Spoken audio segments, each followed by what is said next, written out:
நறுமலர் தீபம் வலையொலி ஆசிரிய நண்பர்களுக்கு வணக்கம். இந்த வீடியோவில் நம்ம பார்க்க போகிற ஒரு தலைப்பு என்ன தலைப்பு அப்படின்னு பார்த்திங்கன்னா, தேர்வை எப்படி எழுத வேண்டும். இதுதான் இன்றைக்கி தலைப்பு.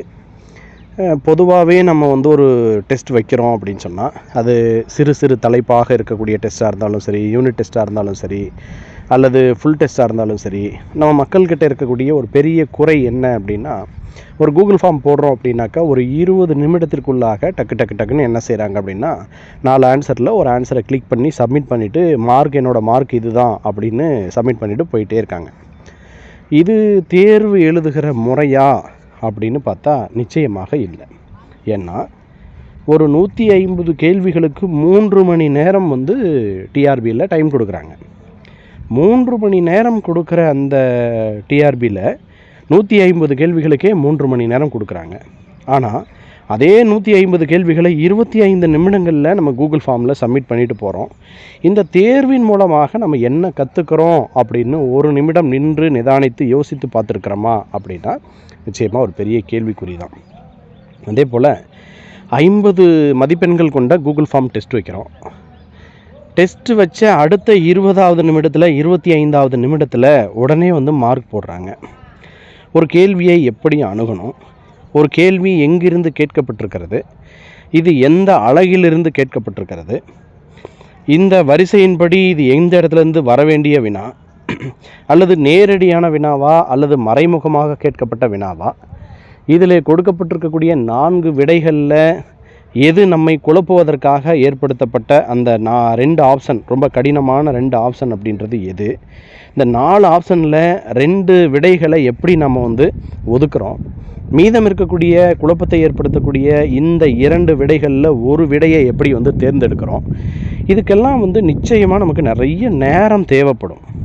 ஆனால் இது எதையுமே கருத்தில் கொள்ளாமல் ஒரு கேள்வியை படித்து உடனே அதுக்கு டிக் பண்ணிவிட்டு நம்ம மார்க் சப்மிட் பண்ணிவிட்டு போகிறோம் அப்படின்னா அதுக்கு டெஸ்ட் பேட்ச் அப்படின்றது ஒன்றும் தேவையே இல்லை.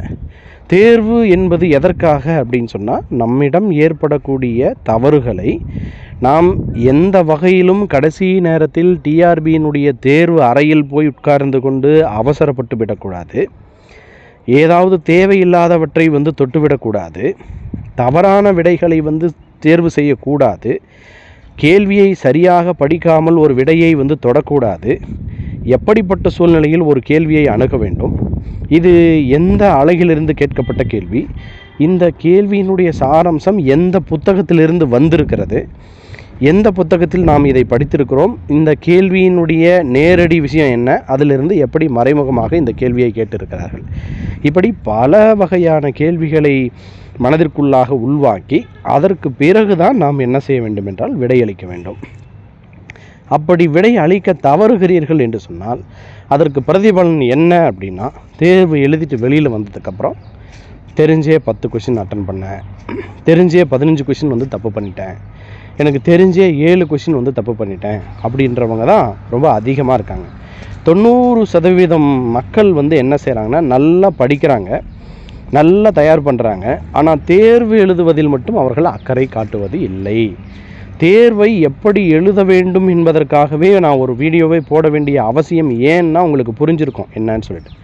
அதனால் ஒவ்வொரு தேர்விலேயும் நாம் என்ன கற்றுக்கொண்டோம், இந்த முறை இப்படி ஒரு மறைமுகமாக கேள்வி கேட்டிருக்கிறார்கள் என்று சொன்னால் இதில் நம்மை சிக்க வைப்பதற்காக ஏதோ ஒரு சூழ்ச்சி இருக்கிறது.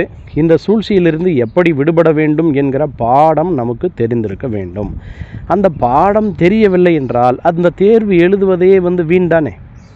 அப்போ இந்த மாதிரியான சில விஷயங்களை மனதிலே நீங்கள் வைத்துக்கொண்டு அடுத்த முறை தேர்வு எழுதுகிற போது எதற்காக எழுதுகிறோம், ஏன், எதற்கு, எப்படி, எங்கே, எப்பொழுது, யாரால் என்று கேள்வி கேட்பதைப் போல ஒவ்வொரு கேள்வியும் இந்த ஒவ்வொரு கேள்விக்குள்ளேயும் மறைந்திருக்கிற ராஜ ரகசியம் என்ன, எந்த விடை இந்த 4 விடைகளில் எந்த ஒரு ராஜ ரகசியத்தை புதைத்து வைத்திருக்கிறார்கள் என்கிற இந்த உண்மைகளை நீங்கள் கண்டறிவதற்காகவே தேர்வுகளை சரியாக அணுகுங்கள்.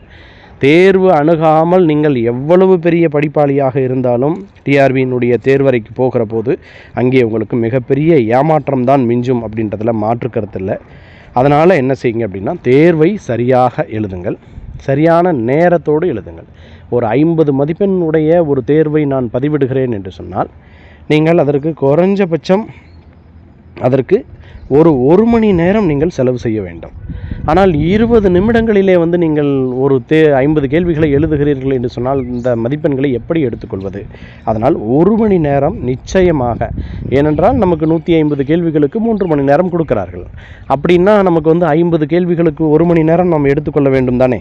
அப்படி 1 மணி நேரம் எடுத்துக்கொண்டு என்ன குறை இருக்கிறது, என்ன நிறை இருக்கிறது, நாம் சரியாக செய்திருக்கிறோமா, தவறாக செய்கிறோமா, ஒரு கேள்வியை படித்த உடனேயே நமக்கு விடை நினைவிற்கு வருகிறதா, இது எந்த அழகிலிருந்து கேட்கப்பட்டிருக்கிறது, என்ன இதற்குள்ளாக ஒரு சூட்சமம் புதைத்து வைக்கப்பட்டிருக்கிறது, இந்த மாதிரியான விஷயங்களை எல்லாம் அலசி ஆராய்ந்து இனி வரக்கூடிய காலகட்டத்தில் இந்த மாதிரி சின்ன சின்ன தவறுகளை எல்லாம் நாம் குறைத்து கொண்டே வந்து தான் ஒரு பெரிய ஒரு அச்சீவ்மெண்ட்டை நம்மளால் பண்ண முடியும்.